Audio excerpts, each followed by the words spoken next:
Bale, yung mga Abu Sayyafs na nakakulong sa loob, they were able to kill some of the guards. Kinuha nila yung mga armas ng mga guards. Tapos they took around 400 plus inmates as hostage. Kinontrol nila yung SICA. Yung SICA is Special Intensive Care Administration Building. Nandyan lahat ng heinous crimes. Nandyan lahat yung mga bombers, murderers, kidnappers, Abu Sayyaf, nandyan lahat. Mga rebelde na Muslim and NPA, nandyan na lahat sila. Yung pala, matagal na nilang plano.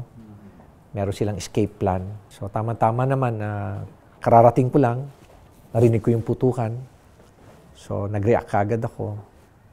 Tapos nakita ko si General Rason. Busy siya na nakikipag-usap sa media. Humingi ako ng permission na secure ko yung perimeter. Secure ko yung perimeter, nag-deploy ako ng snipers. So basically, kinordon namin yung area. People sometimes criticize me na, why do you keep on leading your troops? Pwede mo namang ipamahagi na yan eh.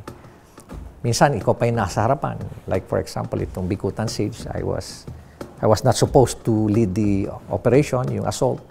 Pero for some reason, bigla ako nag-decide na ako na lang maglilid.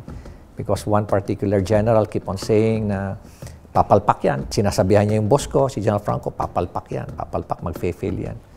Eh dahil naririnig ko, sa galit ko, nung tinanong ni General ko na, sino ba ang maglilid? Sir, ako na sir maglilid. Ganun. Until yung last part na, yung assault. Kaya nga, tinamaan yung helmet ko. Nakita mo, may tama yung helmet ko na yun. This is my second time that I almost lost my life. The first one was in Abra, where I was wounded. And I was a lieutenant. It reminds me that, you have a family. Tama na yung pa-warrior mo.